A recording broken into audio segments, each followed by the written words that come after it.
සමාජ සංගායනා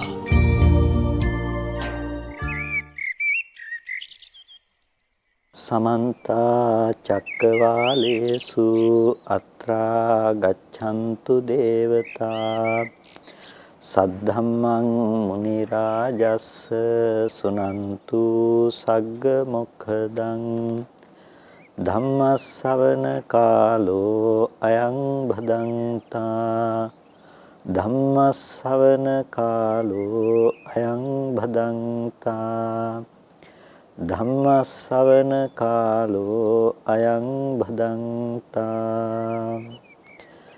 නමෝ තස්ස භගවතෝ අරහතෝ සම්මා සම්බුද්දස්ස නමෝ තස්ස භගවතෝ අරහතෝ සම්මා සම්බුද්දස්ස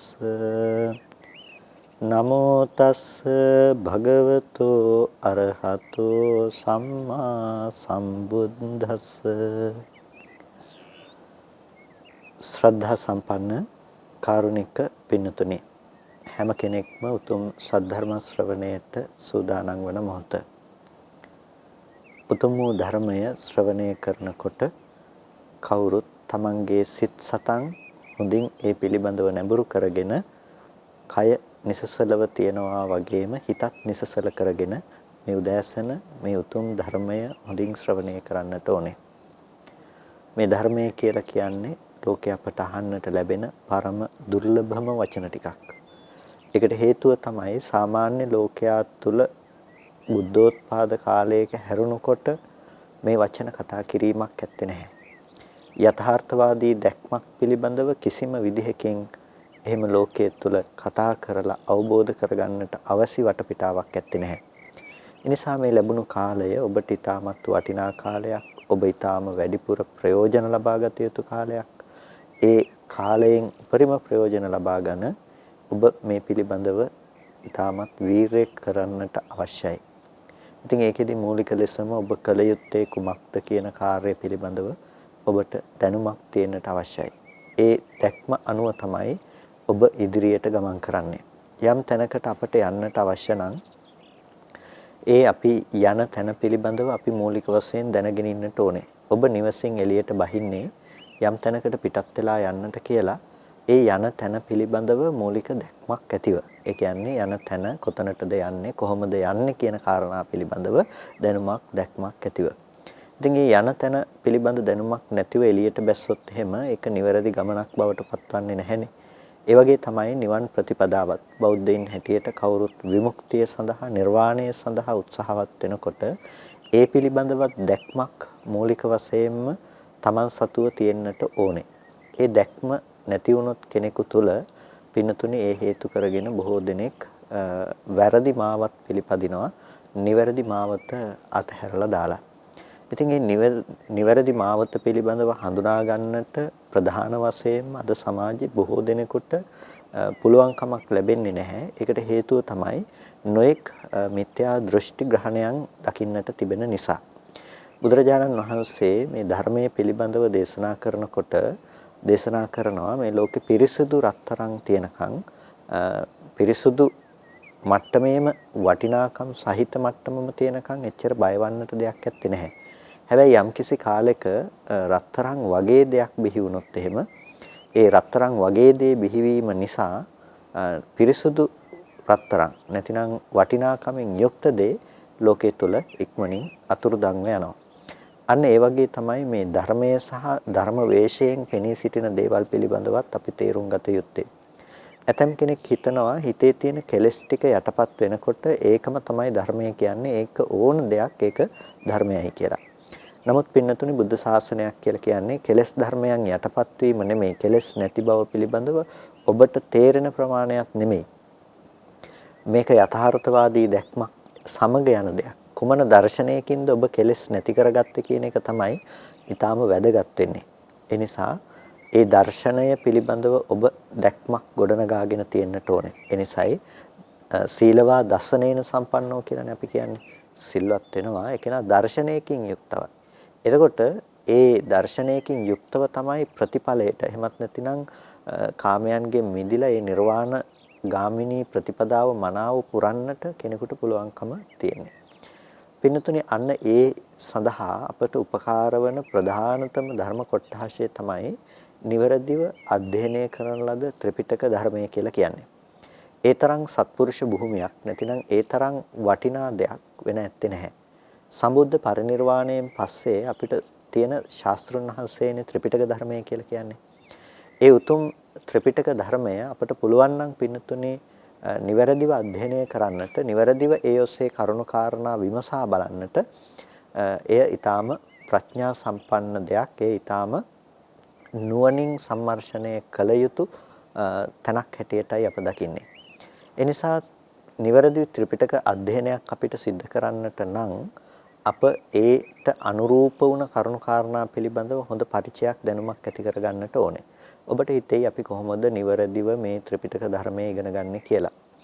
නිවැරදිව ත්‍රිපිටක ධර්මයේ ඉගෙන ගන්නට ඔබ අද ඉඳලා පටන් ගත්තොත්, ඒ කියන්නේ නිකන් හරි පොතක් පෙරලලා ටිකක් කියවන්නට පටන් ගත්තොත් ඔබට ඒ අධ්‍යයනය කළ යුතු ක්‍රමවේදය කුමක්ද කියන එක පිළිබඳව යම් වැටහීමක් ලබා ගන්නට පුළුවන්කම ලැබෙයි. ඒ වගේම වැදගත්ම දේ තමයි ඊට අනුරූප වුණ කල්යාණ මිත්‍ර ආශ්‍රය කියලා කියන්නේ. එතකොට මේ කල්යාණ මිත්‍ර ආශ්‍රය තුළින් ඉතිරි කාරණා ටික ඔබට ඔබේ ජීවිතයට සම්පූර්ණ කරගන්නට පුළුවන්කම තිබෙනවා. ඒ හැම සූත්‍ර දේශනාවක් තුළම හැම කාරණාවක් තුළම තමන්ගේ ප්‍රතිපදාවේ මොන ස්ථානයේද නියෝජනය වෙන්නේ, තමන්ගේ නිර්වාණගාමිනී ප්‍රතිපදාව කොහොමද විවරණයකට ලක් වෙන්නේ කියන කාරණාව පිළිබඳව ඔබට නිශ්චය කරගන්නට පුළුවන් නම් ඒ ඊටාම වටිනා දෙයක් බවටයි පත් වෙන්නේ. ඒ නිසා පින්නතුනි ඒ කාරණාව පිළිබඳව ඔබේ අවධානය යොමු කරලා මේ ධර්මයේ පිළිබඳව තවදුරටත් නිවැරදිව ගවේෂණය කරන්නට ඔබ උත්සාහවත් වන්න. මේ පිළිබඳව අපි හොයනකොට නැතිනම් නිවැරදිව අපි කොහොමද මේ ධර්මයේ පිළිබඳව දැක්මක් උපදවගන්නේ? ඒ වගේම නිවැරදිව කොහොමද මේ ධර්මයේ පිළිබඳව අපි නුවණ පවත්වන්නේ කියලා අපි හොයා බලන කෙනෙකුට ඊටාම වටිනා මූලාශ්‍රයක් තමයි පින්නතුනි මජ්ක්‍ධිම නිකායේ දකින්නට ලැබෙන සම්මා දිට්ඨි සූත්‍රය. සම්මා දිට්ඨිය කියලා කියන්නේ යහපත් දැකීම කියන දේනේ. යහපත් දැකීම. එතකොට යහපත් දැකීම කියනකොට ඒක සාමාන්‍යයෙන් අර දැකීම කියන වචනය බොහොම බර වචනයක් කියන එකෙන් අදහස් කළේ සම්පූර්ණම අර දර්ශනාර්ථයකින් යෙදෙන අර්ථය ගෙන විද්දෙන්නට සමර්ථ වචනයක්ම නොවුනත් අපි මෙතනදී පාවිච්චි කරමු යහපත් දැකීම කියලා. එතකොට ඒ සම්මා දිට්ඨිය කියලා කියන්නේ යහපත් දැක්ම. නැතිනම් යහපත් දර්ශනය කියන දේ. යහපත් දර්ශනයක් අවශ්‍ය වෙන්නේ වැරදි දර්ශනයක් තිබෙන කෙනෙකුට. ඒ කියන්නේ මිච්ඡා දිට්ඨිය දුරු කරන්නට තමයි සම්මා දිට්ඨිය කියන දේ අවශ්‍ය වෙන්නේ. බුදුරජාණන් වහන්සේ සම්මා දිට්ඨිය පිළිබඳව දේශනා කරනකොට ඒ සම්මා දිට්ඨිය කොටස් දෙකකට බෙදලා පෙන්නනවා. ඒ සම්මා දිට්ඨිය තමයි හැම දෙයකටම පූර්වාංගම ධර්මයේ බවට පත්වන්නේ. සම්මා දිට්ඨි පුරේ ජවන් කියලා භාග්‍යතුන් වහන්සේ දේශනා කළේ ඒ නිසාමයි. ඒ කියන්නේ හැම දෙයකටම පෙරටුව දිවෙන ධර්මයේ බවට පත් වෙන්නේ සම්‍යක් දෘෂ්ටිය, යහපත් දැක්ම කියන කාරණාව. යහපත් දැක්ම සියලුම දේවල් වලට පූර්වාංගම ධර්මයේ බවට පත් වෙනකොට අප තේරුම් ගන්නට අවශ්‍යයි කොහොමද හැම දෙයකටම යහපත් දැකීම කියන දේ පූර්වාංගම භාවයට පත්වන්නේ කියලා. බුදුරජාණන් වහන්සේ මහා චත්තාරීසක සූත්‍ර දේශනාවේදී පැහැදිලි කරලා තියෙනවා කුසල ධර්මයන් සහ අකුසල ධර්මයන් පිළිබඳව කතා කළත් ඒ කියන්නේ හැම තැනකදීම පවත්නා සම්මා දිට්ඨියේ ස්වභාවය පිළිබඳව. මහණෙනි මම ඔබලට සම්මා සමාධිය සපරිවාර කොට දේශනා කරනවා. එතකොට සපරිවාර කොට පිරිවර සහිත කොට සම්මා සමාධිය දේශනා කරනවා කියලා తත්‍ර භික්කවේ සම්මාදිට්ඨි පුබ්බංගමා හෝති මහණෙනි එහිලා සම්‍යක් දෘෂ්ටිය තමයි යහපත් දැක්ම තමයි පූර්වාංගම භාවයටපත් වෙන්නේ. අත්ති භික්කවේ සම්මාදිට්ඨි සාසවා පුඤ්ඤ භාගියා උපදිවේපක්ඛා මහන්නේ මේ ලෝකේ සම්‍යක් දෘෂ්ටියක් තියෙනවා සාසවයි ආශ්‍රවයන්ගෙන් ඇසුරු කරන්නට පුළුවන්කම තිබෙනවා පුඤ්ඤ භාගියා පින් පක්ෂයට ඇතුළත් වෙන ඒ වගේම උපදිවේපක්ඛා මතු විපාක ගෙනවිත් දෙනු ලබන සම්මාදිට්ඨියක් තියෙනවා. එබඳු සම්මාදිට්ඨිය තමයි පින්නතුනේ ලෝකේ පින් පව් පිළිබඳව තියෙන්නේ. කුසලයේ අකුසලයේ පිළිබඳව විනිශ්චය කරගන්නේ. මේවා හොඳ දේවල්, මේවා නරක දේවල්, එතකොට මේ දේවල් කළොත් අකුසල් විපාක ලැබෙනවා අපට. මේ දේවල් කිරීම තුළින් කුසල විපාකයි අපට ලැබෙන්නේ. මේ විදිහට කුසල අකුසල ධර්මයන් පිළිබඳව විනිශ්චය කරන්නට හැකියාවක් තියෙනවා පින්නතුනි. ඒ හැකියාව තියෙන කුමන දෙයක් නිසාද? ඒ ලෞකික සම්මාදිට්ඨිය නිසා. ඒකයි ඒක ලෝකයා කියලා කිව්වේ ලෞකිකයි ඒක. ඒ වගේම ආශ්‍රවයන්ගෙන් ඇසුරු කරන්නට පුළුවන්කම තියෙනවා. ඒ කියන්නේ ඔබට ඒ කුසලයන් පිළිබඳව ඕනේ නම් කැමැත්ත උපදවා ගන්නට පුළුවන්. කුසල විපාකයන් පිළිබඳව කැමැත්ත උපදව ගන්නට පුළුවන්කම තියෙනවා. කෙලෙස් ධර්මයන්ගෙන් ඔබට ඒ කුසලයේ නැවත පස්සේ ඇසුරු කරන්නට පුළුවන්කම තිබෙනවා. ඒකට කියනවා සාසවා කියලා. එතකොට පුඤ්ඤ භාගියා ඒක පිං. පුඤ්ඤ භාගියයි අකුසලයක් නෙමෙයි. අයහපත් දෙයක් නෙමෙයි. දැන් යම් කිසි කෙනෙක් තමන්ගේ ජීවිතය හදා ගන්නවා සකස් කර ගන්නවා කියනකොට පින්පව් පිළිබඳව කල්පනා කරලා ඒක නරක දෙයක් නෙමෙයිනේ. අකුසල් නොකර කුසල් කරන්නට ඕනේ කියලා දන් දෙනවා නම් සිල් රකින්නවා නම් නොඑක් පූජා පින්කම් පවත්වනවා නම් දාන සීල භාවනා ආදී දේවල් නිරතවන්නට උ කටයුතු කරනවා නම් මෙන්න මේ පින කියන දේ අපේක්ෂාවෙන් සිද්ධ කරන දේ බුදුරජාණන් වහන්සේ ප්‍රතික්ෂේප කරන්නේ නැහැ. නමුත් අද සමහර විට ලෝකයේ අපිට සමහර අය අපිට පේනවා මේ පින් කරන්නටත් එපා. පින කියලා කියන්නේ සසර දික්වන තවත් එක දෙයක්. ඉතින් ඒ නිසා පින කියන දේත් නරකයි. පිනත් නොකර ඉන්නට ඕනේ. අපි කරන්නට ඕනේ දුකෙන් මිදෙන්න උත්සාහවත් වෙන එකයි කියලා නොඑක් ආකාරයේ අදහස් ඇති කරගන්න බවකුත් අපිට ඇතැම් විට දකින්නට පුළුවන්කම තිබෙනවා. නමුත් පින්නතුනේ අපිට පින කියලා කියන්නේ විදිහට නොකල යුතු දෙයක් නෙමෙයි. මා භික්ඛවේ පුඤ්ඤානම් භායිත්ත කියලානේ බුදුරජාණන් වහන්සේ දේශනා කළේ. මහණෙනි මේ පින කියන දෙයට බයවන්න එපා කියලානේ. එතකොට මේ පින කියන දේ නොකල යුතු දෙයක් නෙමෙයි. එය අප විසින් කළ යුතු දෙයක්. එතකොට මේ පින කියන දේ මතු විපාක ගෙන විද්දෙන ධර්මයක් වන්නට පුළුවන්. නමුත් පින්නතුනේ අපි අද හැම මොහොතකම භවයේ රැස් කරනවානේ. කර්ම සකස් කිරීම සිද්ධ කරනවා. එතකොට මේ කර්ම සකස් කිරීම සිද්ධ කරන අපි කුසලයන් නොකර ඉන්නවා නම් කුසලයන් නොකරන තැනක ඉඩ තිබෙන්නේ අකුසලයකට මිසක වෙනත් දෙයකට නෙමෙයි. හැබැයි කෙනෙකුට පත්වන්නට පුළුවන්කම තියෙන පුඤ්ඤ පාප පහිනස්ස කියන තැනට. ඒ කියන්නේ පින් කරන්නට තියෙන හේතුව, පව් කරන්නට තියෙන හේතුව කියන මේ දෙකම දුරු කරලා දාලා නිර්වාණය අවබෝධ කරගන්නට කෙනෙකුට පුළුවන්කම තිබෙනවා. එයා පින්පව් දුරු කරපු කෙනෙක්. ඒ තැනදී පින්පව් සිද්ධ වීම ඇත්තේ නැහැ. හැබැයි යාට ප්‍රතිපදාව නැතිනම් අනුගමනය කරන්නට කියලා පෙන්වුවේ නැහැ පින්නතුනේ. පින්පව් නොකර ඉන්නට කියලා. නැතිනම් පිනත් නොකර ඉන්නට කියලා. දේශනා කළේ පව් කරන්නට එපා. සබ්බ පාපස්සකරණම් කියලානේ. අකුසල ධර්මයන්ගෙන් වළකින්න. එතකොට පුණ්‍ය ධර්මයන්, කුසල ධර්මයන් අන්න ඒ දේවල් සම්පූර්ණ කරගන්න. එතකොට ඒ පින් කරන ගමන්ම අර ලෝකෝත්තර ප්‍රතිපදාවක තමන්ගේ හිත අනුගමනය කරන්න. ඒකනේ බුදුරජාණන් වහන්සේලාගේ අවවාදයේ බවට පත් උනේ. එතකොට පළවෙනිම දේ තමයි අකුසල වලින් වළකින එක. දෙවෙනි එක තමයි පින්කම්, පුණ්‍ය ධර්ම, කුසල ධර්ම સિદ્ધ කරන එක. ඒ කුසල ධර්ම කියනකොට කාමාවචර කුසල, රූපාවචර කුසල, අරූපාවචර කුසල මේ හැම තැනක්මයි තියෙන්නේ. එතකොට මේ කුසල ධර්මයන් સિદ્ધ කරනවා වගේම සචිත්ත පරියෝදපණං ඒ කිසිම තැනක් උපාදාන වශයෙන් අල්ලගන්නේ නැතිවන්නට තමන්ගේ හිත දමනය කරගන්න. එතකොට මේක තමයි බුදුරජාණන් වහන්සේලා ලබා දෙන අනුශාසනාව බවට පත් වෙන්නේ. එහෙනම් ඒ අනුශාසනාව වෙනස් කළා අපිට බෑන පින්නතුනි පින් කරන්නටත් එපා කියන්නට. ඒ නිසා පින් කියන දේත් කළ යුතු දෙයක්. ඒක තමයි ලෞකික සම්මාදිට්ඨිය කියලා කියන්නේ. පින් කරනකොට පුණ්‍ය ධර්ම රැස් කරගන්නකොට ඒ තැනක පවත්නා ඇත්ත ඇති හැටියට දකින්න බවක් තියෙනවා.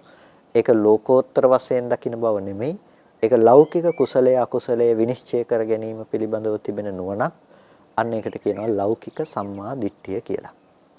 අන්න ඒ බඳු සම්මා දිට්ඨියකින් යුක්ත වෙන කෙනෙකුට එතනින් එහාටත් මගක් බුදුරජාණන් වහන්සේ දේශනා කළා තියෙනවා. ඒ තමයි ලෝකෝත්තර සම්මා දිට්ඨිය කියලා කියන්නේ. ලෝකෝත්තර සම්මා දිට්ඨිය කියලා කියන්නේ පින්නතුනේ අරියා, අනාසවා, ලෝකුත්තරා, මග්ගංග පරියාපන්න. ඒ සම්මා දිට්ඨිය ආර්යයි, ඒ සම්මා දිට්ඨිය අනාශ්‍රවයි, ඒ සම්මා දිට්ඨිය ලෝකෝත්තරයි. ඒ වගේම මග්ගංගා මාර්ග අංග අනුව ගියපු දෙයක්. එතකොට අපිට පේනවා ලෝකෝත්තර සම්මාදිට්ඨියේ ස්වභාවය තමයි ඒක ආර්යයි. ඒක කෙලෙස් විසින් ඇසුරු වෙන්නේ නැහැ කවදාවත්. ඒ වගේම ඒක මාර්ගය හා යෙදී පවතින දෙයක්. එතකොට ඒක පින්නතුනේ ටිකක් ගැඹුරින් අප තේරුම් ගන්නට අවශ්‍ය සම්මා දිට්ඨිය. මෙන්න මේ සම්මා දිට්ඨිය පිළිබඳව අපි ටිකක් ගවේෂණය කරගෙන යනකොට අපිට දකින්නට ලැබෙන වටිනා සූත්‍රයක් තමයි මම මුලින් සඳහන් කළා සම්මා දිට්ඨි සූත්‍රය. එතකොට සම්මා දිට්ඨි සූත්‍රය දේශනා කරන්නේ සරියුත් තෙරුන් වහන්සේ. භික්ෂුන් වහන්සේලාට ආමන්ත්‍රණය කරලා මහණෙනි මම මේ ඇවැත්නි මම ඔබලට මේ සම්මා දිට්ඨිය පිළිබඳව දේශනා කරනවා. සම්මා දිට්ඨිය කියන එක පිළිබඳව. එතකොට මොකද්ද මේ සම්මා දිට්ඨිය කියලා කියන්නේ?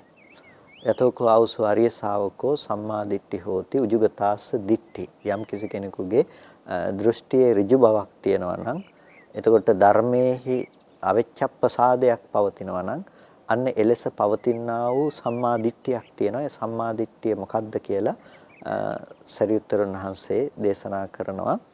අකුසලංච පජානාති අකුසල සමුදය අකුසල මූලංච පජානාති කුසලංච පජානාති කුසල මූලංච පජානාති.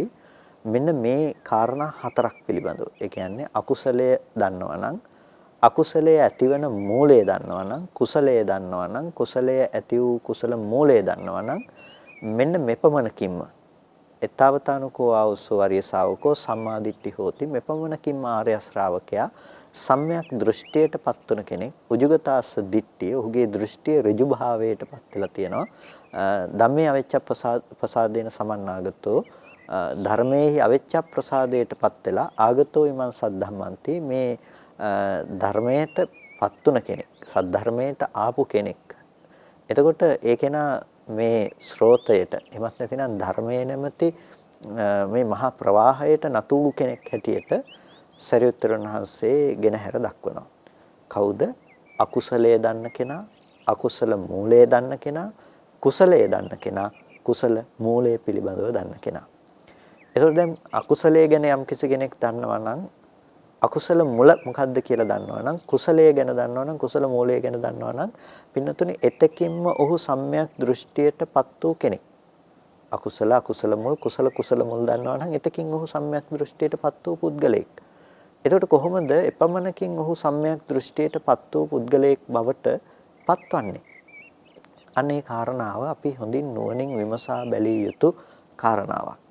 මොකද දැන් පින්නතුනේ අකුසලයේ මොකද්ද කියලා අහුවොත් අපිත් අකුසලයේ පිළිබඳව යම් දැනුමක් තියෙනවා. මේ සූත්‍ර දේශනාව තුළ සරියුත්තරුන් වහන්සේ අකුසලයේ කියන එක නැවත බෙදා දක්වන මොනවද අකුසලයේ කියලා කියන්නේ. එතකොට අකුසලයේ කියලා කියන්නේ කාය කර්මයෙන් අපි සිද්ධ කරන කයින් කරන වැරදි තුනක් තියෙනවා. වචනයෙන් කරන වැරදි හතරක් තියෙනවා. එතකොට අපි මනසින් කරන වැරදි තුනක් තියෙනවා. මෙන්න මේ අකුසල කර්ම 10ට කියනවා දස අකුසල කර්මපත කියලා. එතකොට මෙන්න මේ දස අකුසල කර්මපත යම්කිසි කෙනෙක් භාවිත කරනවා නම් යම්කිසි කෙනෙක් පාවිච්චි කරනවා නම් මේක ඊටාම වැරදි දෙයක් නේ දස අකුසල කර්මපතේ කියන දේ. ලෝකේ ඕනෑම කෙනෙක් භාවිත කරනකොට ඒ දේ ඔහුව දුගතියට අරගෙන යෑම පිණිස පවත්නා දෙයක්. දුගතියට අරගෙන යනවා කියලා කියන්නේ ඒක හොඳ දෙයක් නෙමෙයිනේ. ඉතින් පින්නතුනි දස අකුසල කර්මපතේ කියන්නේ අපි සතුන් මැරීම, හොරකම් කිරීම, කාමයේ වර්ධවා හැසිරීම, ඒ වගේම බොරු කීම, ඊට පස්සේ සම්පප්පලාප, පිසුනා වාච, පරුසා වාච, ඊට පස්සේ අවිද්‍යාව, ව්‍යාපාද, මිච්ඡාදිට්ඨි මෙන්න මේ වගේ අකුසල කර්මයන්ගෙන් යම් කෙනෙක් සමාදන්ව වාසය කරනවා නම් ඒ කෙනාව බොහෝ කොට දුගතිගාමී භාවයට පත්වන බවක් නේ තියෙන්නේ.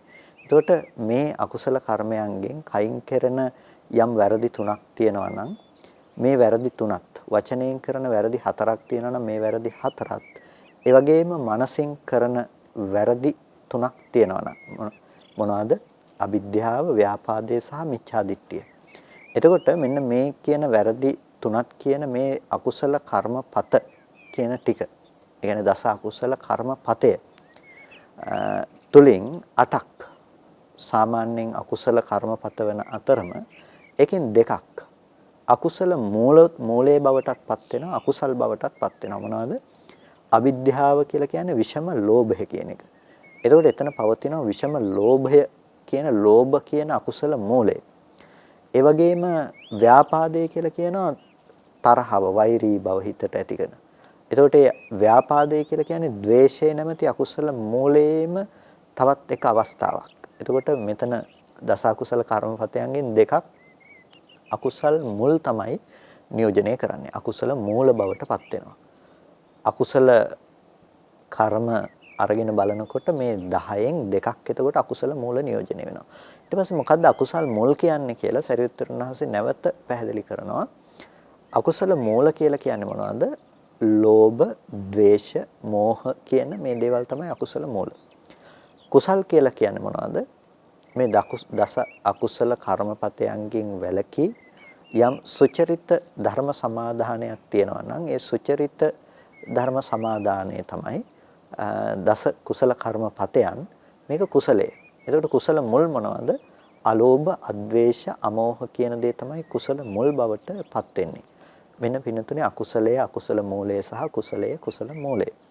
දැන් මේ ටික සාමාන්‍යයෙන් කෙනෙක් දැනගත්තා කියලා මේ ටික දැනගත්ත පමණින් ඔහු මේ සද්ධර්මයට පැමිණුණ කෙනෙක් බවට පත් වෙනවාද? මේක තමයි අපිට විමසන්නට තියෙන දේ. මේක තමයි අපිට නුවණින් කල්පනා කරන්නට තියෙන දේ. මේ ටික දැනගත්ත කියලා මේ චුට්ටෙන් විතරක් කෙනෙකුට පුළුවන් ද සම්මා දිට්ඨියට පත්වන්නට? ඇත්තෙන්ම පින්නතුනි මේක ඊටාම ගැඹුරු. ඒ වගේම අපි නුවණින් හොඳින් තේරුම් ගත යුතු ධර්මයක්. මොකද නිකම්ම අකුසලයේ දන්නවා අකුසල මූලයේ දන්නවා කියන පමණින්ම මේක අපිට බෙදා දක්වන්නට පුළුවන් කමක් නැත්තේ නැහැ. කෙනෙක් අකුසලයේ දන්නවා කියන එක අපි අරගෙන බලමුකෝ සතුන් මැරීම කියන දේ. කෙනෙක් සතුන් මැරීම කියන මේ අකුසලයේ දන්නවා. නැතිනම් ප්‍රාණාතිපාතාව කියන දේ අකුසලයක් කියලා දන්නවා. මේ පාණාතිපාතාව එමත් නැතිනම් සත්ව ඝාතනය කියන දේ සිද්ධ කරන්නේ ද්වේෂ සහගත ද්වේෂ මූල සිතකින් කියලා කෙනෙක් ඒකට තියෙන හේතුවක් තරහවයි කියලා දන්නවා. දැන් මේක දැනගත්ත කියලා පින්නතුනේ ඒක ඇතුලේ නිර්වාණගාමිනී ප්‍රතිපදාවක් ප්‍රධාන වශයෙන්ම පැන නගින බවක් දකින්න පුළුවන් කමක් නැත්තේ නැහැ. එහෙනම් මොකද්ද මෙතන පවතින මේ විශේෂ ආර්ය දර්ශනය නැතිනම් සම්මා දිට්ඨියටපත් වීම කියන කාරණාව තියෙන්නේ මෙතන කුමන තැනකින්ද කියන එක ගැන අපිට ටිකක් විමසා බලන්නට තියෙනවා.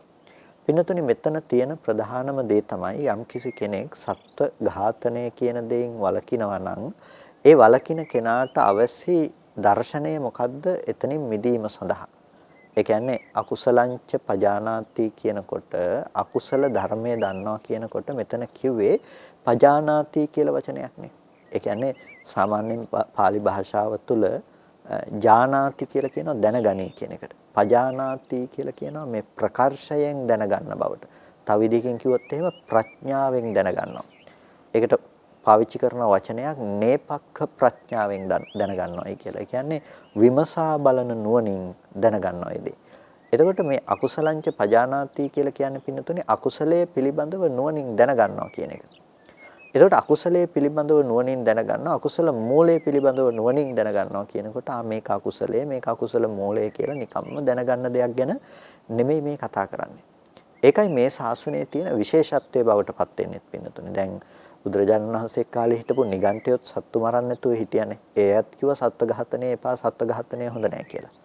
හැබැයි මේ ශාසනයේ තිබුණ සත්ව ඝාතනයෙන් වැළකීමත් ඒ නිගණ්ඨයෝ වැළකුණ එකත් කාරණා දෙකක් කියන්නේ. එළියෙන් ඉඳලා බලනකොට සත්තු නොමර ඉන්න එක මේ දෙන්නම කරාට මෙතනදී දෙන්නගේ තිබුණු දර්ශනය සතුන් නොමරීම සඳහා පවත්වාගෙන ගියපු දර්ශනය කියන කාරණාව පින්නතුනි දෙකක්. එක්කෙනෙක් මෙතන පවත්වලා තියෙන මොකද්ද? එක්කෙනෙක් පවත්වලා තියෙන්නේ ලෝකෝත්තර මාර්ග දර්ශනයක් උපදවා ගන්නට සුදුසු තැනක්. තවත් කෙනෙක් පවත්වලා තියෙන්නේ ලෝකෝත්තර දර්ශනයකට කිසිම සේත්ම අදාළ නැති දෙයක්. එනිසා මේ දර්ශනය දියුණු කරන කෙනෙකුට මේ දර්ශනය වඩන කෙනෙකුට වැදගත්ම දේ තමයි පින්නතුනේ ඒකට අවශ්‍ය දර්ශනය දැක්ම මොකද්ද ලෝකෝත්තර දැක්ම මොකද්ද කියන එක. එතකොට අපි සතුන් මැරීම කියන දේ කරන්නේ යම්කිසි සංයෝජනයක් නිසා නම් අනේ සංයෝජනය හඳුනාගෙන ඒ සංයෝජන ධර්මය ප්‍රහාණය කිරීම තමයි මෙතනදී වැදගත්ම දේ බවට පත්වන්නේ. ඒ කියන්නේ මේ ශාසනයේ පින්නතුනේ මේ ප්‍රතිඵලය නැති කරන ශාසනයක් නෙමෙයිනේ. මේ ශාසනය නැති කරන්නේ යම්කිසි දෙයක් කරන්නට තියෙන හේතුව. ඒ කියන්නේ අකුසලය දුරු කරන්නට අවශ්‍ය නම් අකුසලයේ නැති කරන දේ නෙමෙයි අකුසලයේ නොකර ඉඳීම නෙමෙයි මෙතනදී සිද්ධ කරන දේ මේ ශාසනය. අකුසලයේ නැති කරන්නේ යම්කිසි හේතුවක් නිසා නම් අන්න ඒ හේතුව නැති කරන එක තමයි මේ ශාසනය කරන ප්‍රධානම දේ බවට පත් වෙන්නේ. ඒ කියන්නේ අකුසලයේ කරන්නට තියෙන හේතුව දුරු කරන එක. ඒකට සතුන් නොමරා ඉඳීම සඳහා උත්සාහවත් වෙනකොට කෙනෙක් සතුන් නොමරා ඉඳීම කියන කාරණාව විතරක්ම නෙමෙයි මේ ශාසනය කෙනාට අදාළ වෙන්නේ. ඒ කියන්නේ නිකම්ම අර සිල් සමාදන් වෙලා පැත්තකට වෙලා ඉන්නකොට සිල් රැකෙනවා කියන තැනක සීලයක් නෙමෙයි පින්නතුනි මේ ශාසනයේ සමාදන්ව ගන්නා සීලයේ බවට පත් වෙන්නේ. මේ ශාසනයේ සමාදන්ව ගන්නා සීලය ඒක ටිකක් බොහොම බරපතල සීලයක්. ඔහුට කරන්නට දෙයක් තියෙනවා. ඔහුට සිල් රකින්නවා කියලා කරන්නට වැඩපිළිවෙලක් තිබෙනවා. ඒ වැඩපිළිවෙල තමයි මේ ශාසනයේ වැදගත් වෙන්නේ. මේ ශාසනයේ සීලයට ඒ නිසා හඳුන්වනවා සමුච්ඡේද සීලයක් කියලා. ඒ කියන්නේ සමුච්ඡේද සීලයක් කියලා කියන්නේ ඒක සමාදන්ව ගත්ත සීලයක්ම නෙමෙයි. නිකම්ම සමාදන්ව ගත්ත සීලයකට වඩා ඒ සීලේ ඉක්මවා ගියපු දෙයක්. ඒ කියන්නේ ලෝකේ සීල ප්‍රතිපදාවන් අතර කෙනෙක් ඉන්නවා පින්නතුනේ තමා පිළිබඳව හිතලා මං වගේ කෙනෙකුට මෙබඳු දෙයක් සුදුසු නැහැනේ කියලා සීලය පිළිබඳව අවබෝධයක් ලබාගෙන සිල් රකින්න කෙනෙකුත් ඉන්නවා. තවත් කෙනෙක් ඉන්නවා සමාදන්ව ගත්ත නිසා මම මේ සීලය මේ ස්වාමින්වහන්සේගෙන් සමාදන් වුණා නැතිනම් මේ මහා සංඝරත්නයෙන් සමාදන්ව ගත්ත දෙයක්. ඒ නිසා මම මේ සීලය නොකඩවා රකින්නවා කියලා අදහසින් යුක්තව කෙනෙක් ඉන්නවා. එයා සිල්වත් වෙනවා. එයා සීලය රකින්න පින්නතුනේ සමාදන්ව ගත්ත සීලය. තවත් කෙනෙක් ඉන්නවා ඒ කෙනා සිල්වත් වෙන්නේ අර සමාදන්ව ගත්ත බව නිසා නෙමෙයි. ඒක සමුච්ඡේද සීලයක් තියෙන්නේ. ඒ කියන්නේ සියලු කෙලෙස් මුල් සිඳලීම පිණිස පවත්නා සීලයක් අනුගමනය කරනවා. එතකොට මේ සියලු කෙලෙස් මුල් සිඳපු කෙනෙකුටත් පවතින සීලයක්. අර සමහර වෙලාවට ඇතම් කෙනෙක් හිතනවානේ අපිට කියනවත් ඇහෙනවා මේ රහතුන්ට සිල් නැහැයි කියලා. රහතුන්ට සිල් නැහැ කියලා නෙමෙයි ඇත්තටම කිය යුතු වෙන්නේ. රහතුන්ට සිල් නැහැ කියනවා නම් ඒක වැරදි ප්‍රකාශයක්නේ. ඒකෙන් අදහස් කරන්න පින්නතුනේ රහතන් වහන්සේලාට සිල් රකින්නට කියලා අමුතුවෙන් කළ යුතු දෙයක් නැහැ. මොකද සිල් කැඩෙන්නට තියෙන හේතුව දුරු කරලායි තියෙන්නේ. ඒ කියලා රහතන් වහන්සේලා සිල් කඩ ජීවත් වෙනව නෙමෙයි. ඒ කියන්නේ ශික්ෂාපද ජීවිත හේතුවෙන්වත් කඩ කරන්නේ නැහැ රහතන් වහන්සේ නමක්. ඒ නිසා රහතුන්ට සිල් නැහැ කියන එක නෙමෙයි සීලය කැඩෙන්නට තියෙන හේතු දුරු කරපු උත්මයෙක් තමයි රහතන් වහන්සේ කියලා කියන්නේ. ඒ නිසා රහතන් වහන්සේලාට කල යුත්තක් නැහැ. සිල් රකින්නවා කියලා අමාරුවෙන් ආයාසයෙන් රකින්නට දෙයක් ඇත්තේ නැහැ. කෙනෙක් මදුරුවෙක් කනකොට මදුරුවා නොමර ඉන්නේ එක්ක මදුරුවා පව් කියලා හිතලා එහෙමත් නැතිනම් මදුරුවා මැරුවොත් ප්‍රාණඝාතය සිද්ධ වෙන නිසා. රහතන් වහන්සේ මදුරුවා කියන සතාව නොමරා ඉන්නේ අපි මදුරුවෙක් කනවා කියන තැන රහතන් වහන්සේට මරන්න සතෙක් කියලා දෙයක් රූපේ පැත්තෙන් හම්බ නොවන නිසා. එතකොට අන්න ඒකට කියනවා පින්නතුනි සමුච්ඡේද සීලයක් කියලා. ඉතින් මේ සීලය කියන දේ පින්නතුනි අන්න ඒ වගේ විවිධත්වයක් තියෙනවා. එතකොට දැන් මේ ශාසනය හැමදාම සිල් රකින්නට තියෙන ශාසනයක් නෙමෙයිනේ. කාලයයි සිල් රකින්න තියෙන්නේ. ඒ කියන්නේ ප්‍රතිඵලය බලාපොරොත්තු වෙනකන් ඒකේ අවසානයේට යනකන් සීලය සමාදන්ව අරගෙන රකින්න එතනින් පස්සේ රකින්න ඕනේ ඒක රැකෙන දෙයක් බවට පත් වෙනවා. කරන්න අවශ්‍ය නැහැ ඒක ස්වභාවිකව සිද්ධ වෙන සීලයක්. ඒකට කියනවා භාවිත සීල කියලා. ඒ කියන්නේ භාවිත කරලා ඉවරයි. ඊට පස්සේ ඒක භාවික සීලයක් බවට පත් වෙනවා. ඒ කියන්නේ සම්පූර්ණම ඒ සීලේ ජීවිතයේ වෙලා ඒක පවතිනවා. ඒ නිසා මෙන්න මේ සීලේ ජීවිතයේ බවට පත් වෙන්නට අවශ්‍ය යම් දැක්මක් තියෙනවා. ඒ දැක්ම තමයි අපි කතා කරගෙන ආවේ. ඒ කියන්නේ සිල් කැඩෙන්නට හේතු වන යම් සංයෝජන ධර්මයක් තියෙනවා නම් පින්නතුනේ අන්න ඒ සංයෝජනය අපි දුරු කරන්නට අවශ්‍යයි. ඒ නිසා අපි පාණාතිපාතා කියන මේ ප්‍රාණඝාතයෙන් වැළකීම කියන දෙයට අදාළව නම් කතා කරන්නේ යම් සංයෝජනයක් නිසා නම් යම් බැඳුමක් නිසා නම් කෙනෙක් සතෙක් මරන්නේ අපි කරන්නට ඕනේ පින්නතුනේ අන්න ඒ බැඳුම නැතිනම් ඒ සංයෝජනය දුරු කරන එක. ඒ සංයෝජනය අපි දුරු කරලා අපි සතුන් නොමරා ඉන්නවා කියන දේ අමුතුවෙන් කරන්නට දෙයක් නැති තැනටපත් කරගන්නට ඕනේ. දැන් කෙනෙකුට පුළුවන් මූලික වශයෙන්ම ආරම්භයක් විදිහට සතුන් නොමර ඉඳීමේ ශික්ෂාපදයේ සමාදන් වෙලා රකින්න. එයා සීලය රකින්නවා කියනකොට දැන් සීලය සමාදන් වෙලා ගෙදර ගිහිල්ලා නිදාගත්තා කියලා එයා සිල් රකින්න කෙනෙක් බවට පත් වෙන්නේ නැහැ. සිල් රකින්නවා කියන්නේ හරියට පැල් රකින්නවා වගේ දෙයක් නේ. ඒ කියන්නේ පින්නතුනේ පැල් රකින්නවා කියන එකේදී පැලට ගිහිල්ලා නිදාගත්ත කියලා රකින්නේ නැහනේ. රකින්න දෙයක් ඇති වෙන්නේ නැහනේ. තියෙන්නේ නැහනේ. ඉතුරු වෙන්නේ නැහැ දෙයක්. ඔහුට කරන්න වැඩක් තියෙනවා. සිල් රකින්න එකත් පින්නතුනේ ඒ වගේම තමයි. ඔහු ඒක සමාදන් වෙලා ඔහේ හිටියා කියලා ඉබේ රැකෙනකන් තමාගෙන් වැරදි සිද්ධ නොවුණා කියලා ඔහුට කියන්නේ සිල්වතෙක් කියලා. එහෙමත් නැතිනම් ඔහුට කියන්නේ මේ ශාසනයේ සීලය පුරණ උත්තමයෙක් කියලා. ඒකට හේතුව තමයි සීලය නම් යාට රකින්න දෙයක් තියෙනවා. රකින්න තියෙන්නේ මොනවද? සතුන් නොමර ඉන්නට අවශ්‍ය නම් කෙනෙකුට ඔහු යම් සංයෝජනයක් නිසා නම් සතුන් මරන්නේ අන්න ඒ සංයෝජනයේ දුරු කර ගැනීම සඳහා උත්සාහවත් වෙනවා. වෙනතුනි මොන සංයෝජනයේ නිසාද සතුන් මරන්නේ? අපි මුලින් සඳහන් කළා පටිඝය කියන සංයෝජනය නිසා. එතකොට පටිඝ සංයෝජනයක් තියෙනවා නම් අන්නේ පටිඝය නැමැති සංයෝජනය දුරු කරන්න තමයි දැන් එයා උත්සාහවත් වෙන්නේ. එතකොට පටිඝ සංයෝජනයේ පවතින්නේ කුමක් නිසාද? ඒකට තවත් උපස්තම්භක දෙයක් තමයි අවිද්‍යාව කියලා කියන දේ. එතකොට අවිද්‍යාව නිසා පටිඝය කියන දේ පවත්වන්නේ බාහිර රූපය පිළිබඳව පවත්වන සංයෝජන ධර්මයක්නේ. ඒ කියන්නේ රූපය කෙනෙක් වශයෙන්, පුද්ගලයෙක් වශයෙන්, ආත්මයක් වශයෙන් දකින බව නිසා තමයි කෙනෙකුට මේ පටිඝ කියන මේ සංයෝජනේ පවත්වන්නට පුළුවන්කම තියෙන්නේ. එතකොට කෙනෙක් දෘෂ්ටි සහගත මට්ටමෙන්ම ප්‍රතජන කෙනෙක් මේ දේ පවත්වාගෙන යනවා. ඒ වගේම දෘෂ්ටිය දුරු කරපු කෙනෙකුට උනත් බාහිර රූපේ පිළිබඳව ද්වේෂය කියන දේ ඇති වෙනවා. දැන් අපි මෙතනදී කතා කරන්නේ ප්‍රතජනයෙකුට අදාළ වෙන කාරණාවන් ඔස්සේ ගිහිල්ලා. ඒ නිසා අපිට සත්ව ඝාතනය කියන දේ सिद्ध කරන්නට හේතු වෙන දේ තමයි පින්නතුනි ප්‍රධාන වශයෙන්ම පවත්නා මේ අවිද්‍යාව සහ ද්වේෂය කියන දේ මූලික කරගෙන. එතකොට මෙන්න මේ අකුසලයේ මූලික කරගෙන නිපද වෙන අකුසල කර්මය තමයි සත්ව ඝාතනය. දැන් අපි උත්සාහවත් වෙන්නේ සතුන් නොමරා ඉඳීම කියන දේ කරන්නට නෙමෙයි. යම් අකුසලයක් අපේ හිතේ තිබුණා නම් අකුසල මූලයක් කියන දේ අන්නේ අකුසල මූලය අපි දුරු කරන්නේ කොහොමද කියන තැනට දැන් අපි උත්සාහවත් වෙනවා. ඒ සඳහා අවශ්‍ය කටයුතු අපි සිද්ධ කරනවා. එතකොට ඒ අකුසලය සිද්ධ වන්නට හේතු වන සංයෝජනීය දුරු කර ගැනීමේදී අපට අවශ්‍ය වෙන ප්‍රධානම දේ තමයි පින්නතුනේ අපි හොඳින් අපිට ඒ සංයෝජනය ගොඩනැගෙන තැන ගැන දැනුමක් ඇති කරගන්න එක. සංයෝජනයේ ගොඩනැගෙන තැන ගැන දැනුමක් ඇති කරගන්න එක. ඇයි අපිට සංයෝජනය කියන දේ ගොඩනැගෙන්නේ වැරදි දැක්මක් නිසා. අපි ළඟ තියෙන වැරදි දැක්මක් නිසා. මොකක්ද මේ තියෙන වැරදි දැක්ම?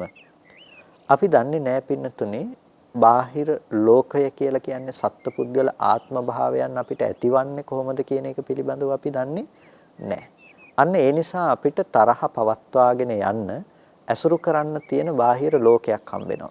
ඉන්න පුද්ගලයෝ හොඳ හෝ නරක පුද්ගලයෝ අපිට ලෝකෙ තුල හම්බ වෙනවා. එතකොට අන්න ඒ හම්බ වෙනකොට තමයි අපිට ඒ පුද්ගලයන් පිළිබඳව ඒ සත්වයන් පිළිබඳව මේ ද්වේෂය පවත්වන්නට පුළුවන්කම තියෙන්නේ. තරහ පවත්වන ඔබේ සිත දිහා ඔබ ටිකක් බලන්නකෝ.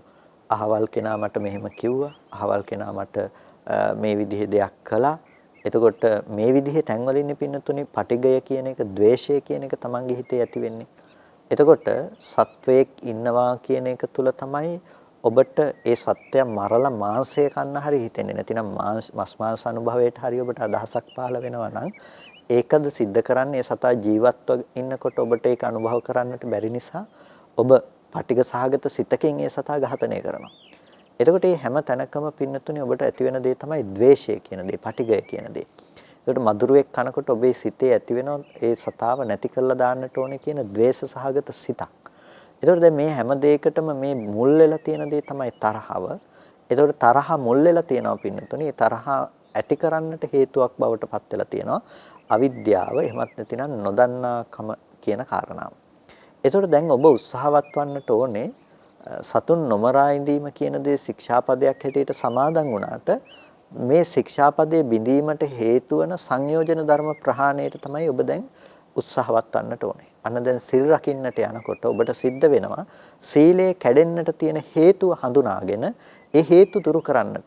ඒකයි මේ මූලයන් පිළිබඳව දන්නවා කියලා කිව්වේ. අකුසලයේ දන්නවා, අකුසල මූලයේ දන්නවා කියලා කිව්වේ නිකම්ම නෙමෙයි. එතකොට අන්න ඒ දේ දුරු කරන්නට දැන් ඔබට උත්සාහවත් වන්නට සිද්ධ වෙනවා. එතකොට ඔබට පේනවා ඔබ මොන විදිහේ මනෝභාවයකින්ද ඒ ධර්මයන් ඒ විදිහට ඇසුරු කරන්න කියලා. ඒ කියන්නේ චක්කුණා රූපං දිස්වා ඇහෙන් රූපයක් දැකලා ඊට පස්සේ රූප නිමිත්තානුසාරී විඥානං හෝති. විඥානය කියන එක අර රූප නිමිත්ත ඇසුරු කරගෙන පවතින්නට පුරුදු වෙනවා. එතකොට මොකද වෙන්නේ? ඒ රූප නිමිත්ත ඇසුරු කරගෙන පවතිනකොට රූප නිමිත්තස්සාද ගතිතහ. ඒ හිත රූප නිමිත්ත ආස්වාදනය කරමින් පවතිනවා. එතකොට ඒ රූප නිමිත්ත ආස්වාදනය කරමින් පවතිනකොට ඒ රූප නිමිත්තෙහි ඇලිය යුත්තක් නම් ඇලෙනවා. එතකොට ඒ රූප නිමිත්ත පිළිබඳව ගැටිය යුත්තක් නම් ගැටෙනවා. මේක තමයි හිතේ ස්වභාවය. ඇහෙන් රූප දැකලා පිය රූපේ අධිමුච්ඡති කියලා කියනවා. ප්‍රිය රූපේහි ඇලෙනවා.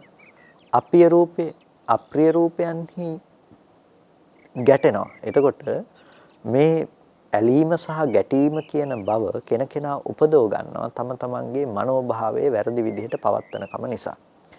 එතකොට ඇලීම සහ ගැටීම කියන දේ පවත්වලා තියෙන පින්නතුනේ අර අපි ඒ ලෝකේ යථාර්ථය පිළිබඳව දන්නේ නැතිකම නිසා. මොකද්ද ලෝකේ යථාර්ථය පිළිබඳව දන්නේ නැහැ කියලා කිව්වේ? දැන් අපිට කැමති දේවල් සහ අකමැති දේවල් කියන දේ ඇති වෙන්නේ අපි ලෝකේ පවතින ඇත්තම ඇත්ත යථාර්ථය නොදන්නාකම. ඒ ඇත්තම යථාර්ථය කියලා කිව්වේ කැමැත්ත හෝ අකමැත්ත කියන දේ උපදවන්නට සමර්ථ බවක් නැති ලෝකේ තියෙන කාරණා ටිකක්. මොනවද ඒ කාරණා ටික? දැන් අපි කියමු ඇහැට පේන්නේ මොකද්ද පින්නතුනේ? ඇහැට පේන්නේ වර්ණ සටහනක්, වර්ණ රූපයක් කියන එක. කනට ඇහෙන්නේ මොකද්ද? ශබ්ද රූපයක් කියන එක. දැන් ඔය ඇහැට පෙනෙන රූපය ඇතුලේ ඇත්තේ නැහැ කැමැත්ත ගෙනෙන බව. ඇහැට පෙනෙන ওই රූපේ ඇත්තේ නැහැ අකමැත්ත ගෙන විද්දෙන බව. කනට ඇහෙන ශබ්දේ ඇත්තේ නැහැ කැමැත්ත කියන දේ උපදවන බව. කනට ඇහෙන ශබ්දේ නැහැ අකමැත්ත කියන දේ උපදවන බව. මේ ඔක්කොම අපි ළඟට එනකොට පින්නතුනේ මේ හැම තැනකම ඇතිවෙන දේ තමයි උපේක්ෂා සහගත සිතකින් තමයි මේ හැම දෙයක්ම දැනගන්නේ. රූපය ගැන දැනගන්නේ උපේක්ෂා සහගත සිතකින්. ශබ්දය ගැන දැනගන්නේ ගන්ධයේ රසය ගැන දැනගන්නේ උපේක්ෂා සහගත සිතකින්. එතකොට පින්නතුනේ මේ රූප, ශබ්ද, ගන්ධ, රස කියන මේ කිසිම ධර්මයක් අපිට සැපය හෝ දුක හෝ කියන දේ ගැන විද්දීලා නැහැ. ඒ නිසා තමයි කෙනෙකුට සැපයක් හැටියට පෙනෙන රූපය හොඳයි කියලා දකින රූපය තව කෙනෙකුට අප්‍රසන්න දෙයක් බවට පත් වෙන්නේ. කෙනෙක් හොඳයි කියලා අහන ශබ්දය තව කෙනෙකුට අප්‍රසන්න ශබ්දයක් බවට පත් වෙන්නේ. දැන් පින්නතුනේ ඕකේ හොඳ අයිති රූපෙට නම් ඒක කෙනෙකුට හොඳ වෙලා තව කෙනෙකුට නරක වෙන්න බෑනේ. හොඳ අයිති සද්දෙට නම් කෙනෙකුට හොඳ වෙලා තව කෙනෙකුට නරක වෙන්න බෑනේ. හොඳ අයිති රසයට නම් නැතිනම් ඒ රූපෙට නම් ඒක තව කෙනෙකුට රහක් වෙලා තව කෙනෙකුට අප්‍රසන්න දෙයක් බවට පත් වෙන්න බෑනේ. ඒ නිසා අපට පේනවා මේ කැමැති බව සහ අකමැති බව කියන එක බාහිර ලෝකයේ තියෙන ඒ ද්‍රව්‍යයන්ට අදාළ දෙයක් නෙමෙයි. මොනවටද? රූපයට, සද්දයට, ගන්ධයට, රසයට අදාළ දෙයක් නෙමෙයි. අපි කැමැත්ත උපදවන බව සහ අකමැත්ත උපදවන බව කියන එක. ඒ දේ අදාළ වෙන්නේ කොහෙටද? ඒ දේ අදාළ වෙන්නේ පින්නතුනේ තම තමා විසින් පිළියෙල කරගත්ත චේතනාව පැත්තට.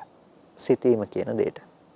එතකොට දැන් තමන් ඒ පිළිබඳව පවත්වන දෘෂ්ටිය අනුව තමන් ඒ පිළිබඳව පවත්වන දැක්ම අනුව තමන්ට පේනවා ඒ එළියේ තියෙන දේ කැමැත්ත උපදවන දෙයක් හැටියට. අන්න ඒකට කියනවා ප්‍රිය රූප කියලා. තමන්ගේ හිත පැත්තේ උපද්දගත්ත කැමැත්ත කියන බව තමන් දකින්නේ කොහේ තියෙන දේ හැටියටද? ඒක දකිනවා ඔබ බාහිර රූපේ අයිති දේ හැටියට. තමන්ගේ පැත්තෙන් උපද්දගත්ත අකමැත්ත කියන බව ඔබ දකිනවා ඒක අයිති කොහෙට කියලාද? බාහිර රූපේට කියලා.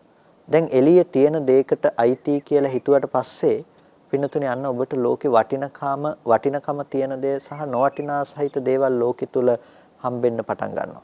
ඒ කියන්නේ ලෝකේ එළියේ තියෙන දේවල් වටිනවා, ඒ දේවල් නොවටිනවා කියලා ඔබ කල්පනා කරන්නට පටන් ගන්නවා. දැන් ඔබට පුළුවන් වටින දේවල් නිසා වටින දේවල් අනුව ගිහිල්ලා කුසල රැස් කරගන්න පුළුවන්. නොවටින දේවල් අනුව ගිහිල්ලා ඔබට ගැටීම ඇති කරගන්න පුළුවන්කම තියෙනවා. ඒ කියන්නේ කැමැත්ත සහ අකමැත්තට දැන් ඉඩකඩ ලැබිලා තියෙනවා. දැන් කැමැත්ත සහ අකමැත්තට ඉඩ ලැබුණේ පින්නතුනේ ඔබ පවත්වපු වැරදි දැක්ම නිසානේ. මොකද්ද පවත්වපු වැරදි දැක්ම? කවදාවත් ලෝකයේ තුල කැමැත්ත උපදවන බව හෝ අකමැත්ත උපදවන බව නොතිබූ ධර්මතා ටිකක් තිබුණ තැනක ඔබ ඇති කරගත්ත ඒක හොඳයි හෝ නරකයි හෝ කියලා සංකල්පනාවක්. දැන් මැණික් ගලක් සහ මැණික් ගලක ෆොටෝ එකක් ඔබ ඉදිරිපසින් තියලා ඒක ඔබ බැලුවොත් එහෙම ඔබ කියනවා මැණික් ගල වටිනවා ෆොටෝ එක වටින්නේ නැහැයි කියලා. එතකොට දැන් ප්‍රශ්නේ තියෙන්නේ පින්නතුනේ ඇස් හමුවට එනකොට මේ දෙන්නම එක හා සමාන විදිහටමනේ ආවේ වර්ණ සටහනක් විදිහට ආපු දෙයක්.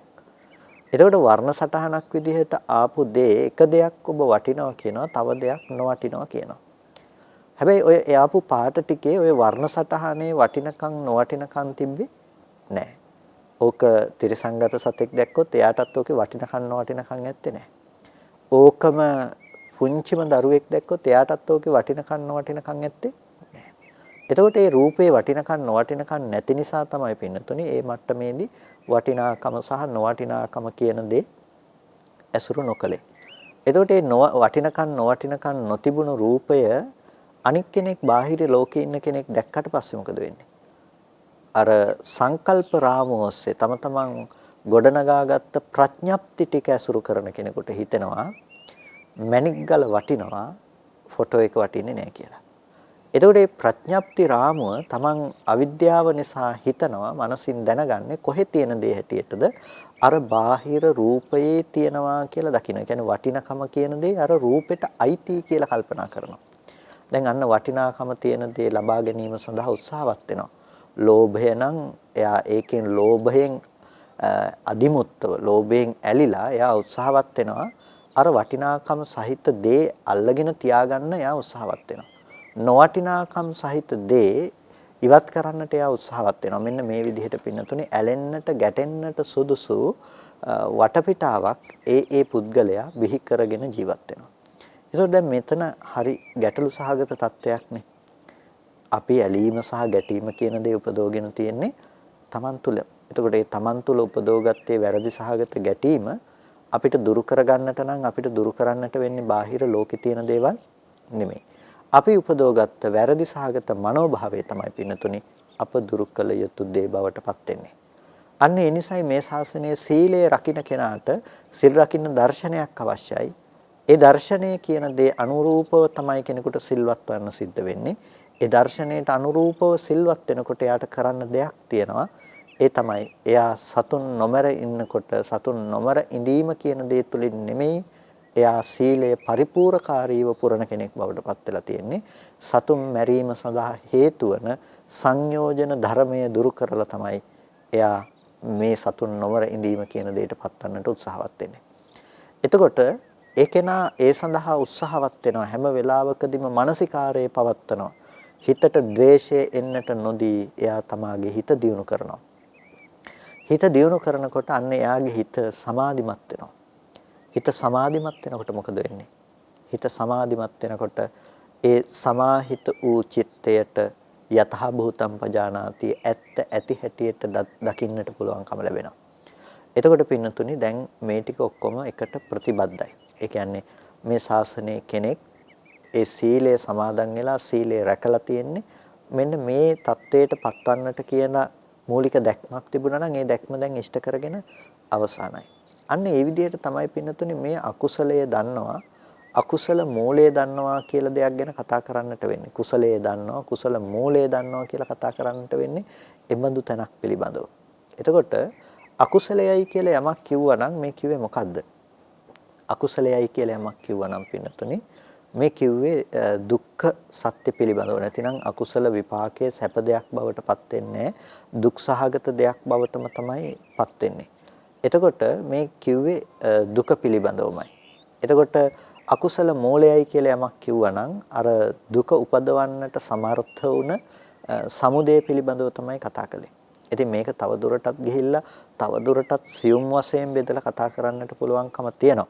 අකුසලංච පජානාති කියනකොට අකුසලයේ පිළිබඳව දන්නවා කියනකොට මේ දස අකුසල කර්මපතයක්.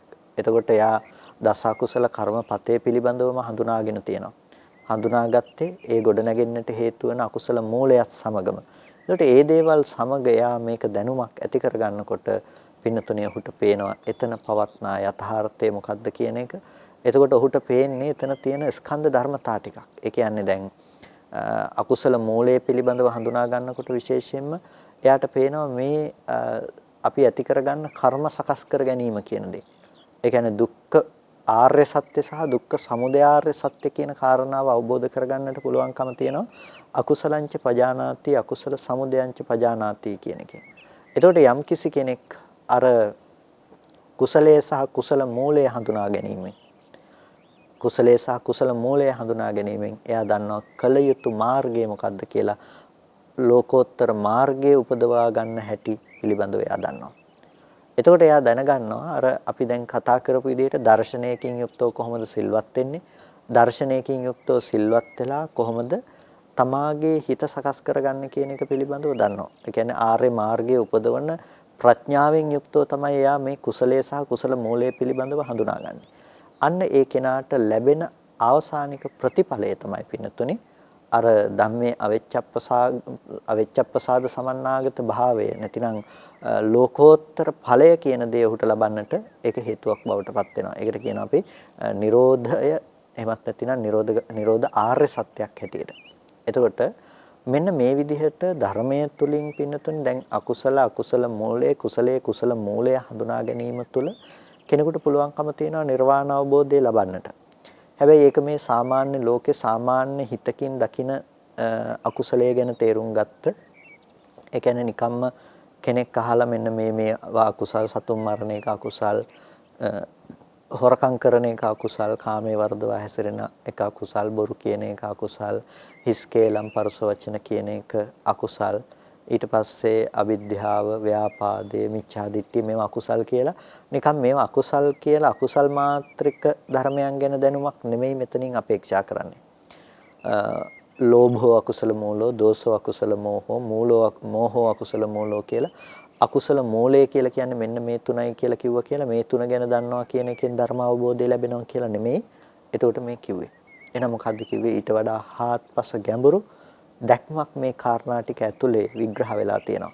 ඒ තමයි අකුසලයේ දන්නවා අකුසලය ඇතිවන්නට හේතු වන සමුදය එහෙමත් නැතිනම් ඒකට හේතු වන හේතු ධර්මතා ටික පිළිබඳව දන්නවා.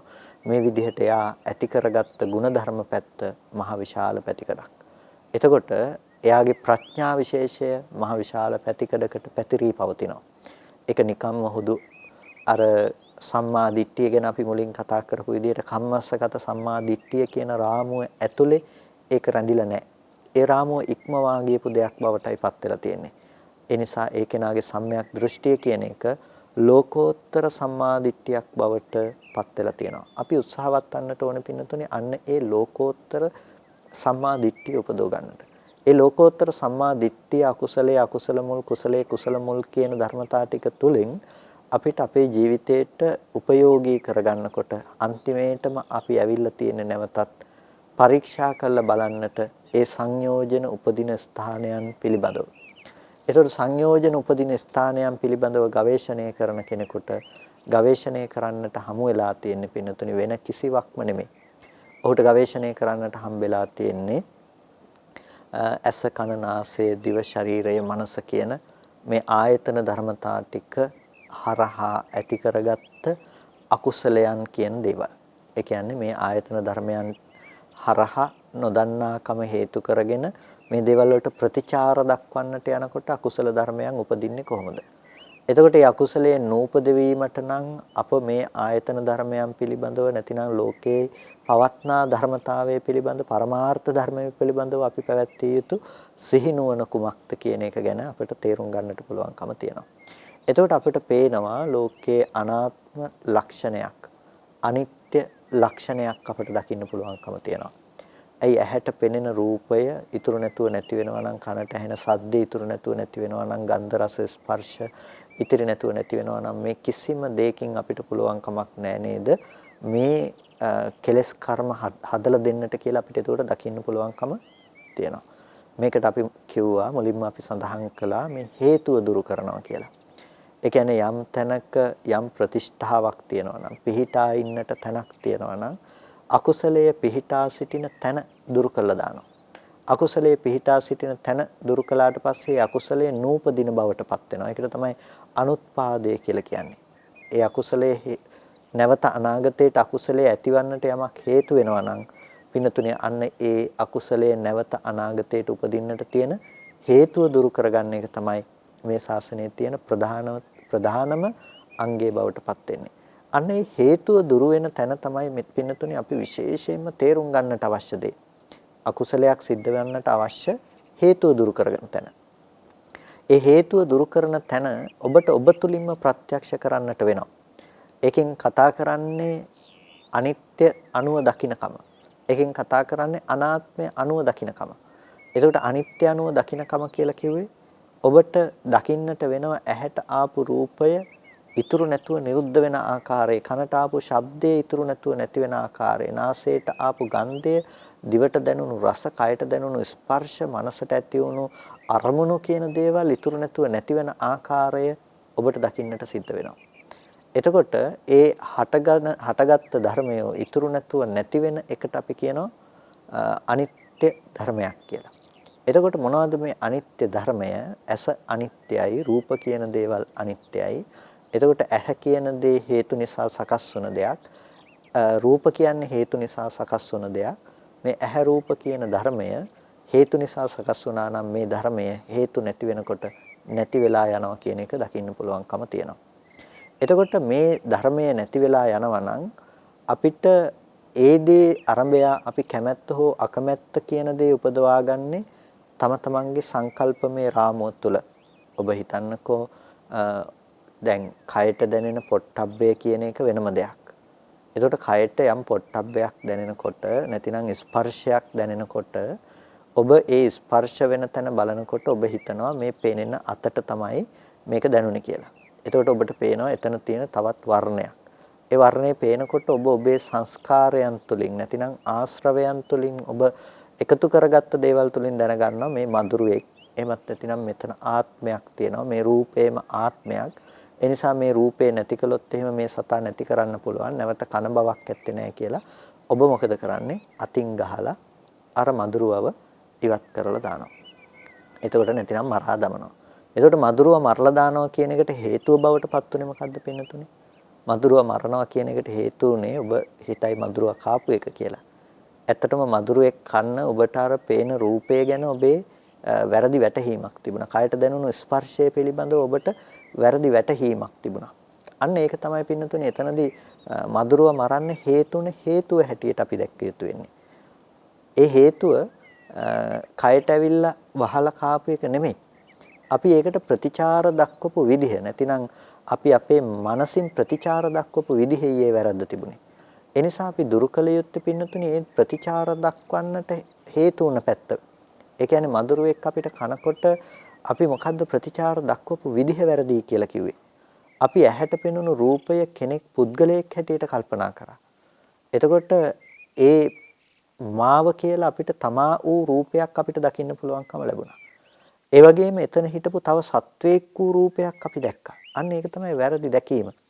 කවදාවත් වර්ණය තුල වර්ණ රූපය තුල තමන් හෝ තව සත්වයක් හිටියේ නැහැ. ඒ නිසා මෙන්න මේ ආත්ම සංඥාව කියන දේ දුරු කර ගැනීම තමයි පින්නතුනේ මෙතනදී විශේෂයෙන්ම අපි දැක්ක යුතු දේ බවට පත් වෙන්නේ. ඒ නිසා ඔබත් ඒ ආත්ම දෘෂ්ටිය දුරු කරගෙන උතුම් වූ නිර්වාණය අවබෝධ කරගන්න සම්‍යක් දෘෂ්ටිය උපදවා ගන්නට උත්සාහවත් වන්නට කියලා ඔබට බොහොම කල්යාණ මිත්‍ර භාවයෙන් සිහිපත් කරනවා. අද දවසේදීත් ඔබ උතුම් සද්ධර්ම ශ්‍රවණය කරලා යෝනිසෝ මනසිකාර්යය පවත්තලා බොහොම වටිනා කුසලයක් සිද්ධ කරගන්නට යෙදුණා. සිද්ධ කරගත්ත ඒ සියලු කුසල ධර්මය අපි අනුමෝදන් කළ යුතු අයට අනුමෝදන් කරමු. පළමුවෙන් අපට අර්ථයෙන් ධර්මයෙන් අනුශාසනා කළ අපේ ධර්මාචාර්ය අවසරයි මාංකඩවල සුදස්සන ස්වාමීන් වහන්සේට, අවසරයි මාංකඩවල නන්දරතන ස්වාමීන් වහන්සේට, ස්වාමීන් වහන්සේලා දෙනමතම උතුම් නිවනින් සැනසීම පිණිස මේ කුසලය හේතු පාරමිතාවක්ම වේවා කියලා ප්‍රාර්ථනා කරනවා. ඒ වගේම සියලු දෙවියන්ට අපි මේ පින් අනුමෝදන් කරමු. දෙවියෝ මේ පින් සතුටින් සාදුනාදයෙන් අනුමෝදන් වනු ලබත්වා. ආකාසට්ඨා ච බුම්මට්ඨා දේවා නාග මහින්దికා පුඤ්ඤන්තං අනුමෝදිත්වා චිරං රක්ඛන්තු බුද්ධ ශාසනං චිරං රක්ඛන්තු බුද්ධ ශාවකං බෝධයන්තු සිවං පදං. සියලු ඥාතීන්ටත් අපි මේ පින් අනුමෝදන් කරමු. ඉදම්මේ ඥාතීනං හෝතු සුඛිතා හොන්තු ඥාතයෝ. ඉදම්මේ ඥාතීනං හෝතු සුඛිතා හොන්තු ඥාතයෝ. ඉදම්මේ ඥාතීනං හෝතු සුඛිතා හොන්තු ඥාතයෝ. ඒ වගේම පින්වත් ඔබ සෑම සියලු දෙනාටත් ඔබට මේ උතුම් ධර්මයේ ශ්‍රවණය කරන්නට අවකාශය සලසා දුන් ඒ හිරු මාධ්‍ය ජාලයේ සභාපතිතුමන් ප්‍රධාන හිරු මාධ්‍ය ආයතනයේ සියලුම පින්වත් පිරිසටත් අපි ආශිර්වාද කරනවා. හැම දිනාටම නිදුක් නිරෝගී සුවපත් බව චිරජීවනයේ සැලසේවා. කායික මානසික සැනසෙල්ල ඇති කරගෙන අමා මහ නිවනින් සැනසීම පිණිස මේ කුසලය හේතු පාරමිතාවක්ම වේවා කියලා සාදු කියලා මේ පින් අනුමෝදන් වන්න. හැම දිනාටම තෙරුවන් සරණයි. සමාජ සංගායනා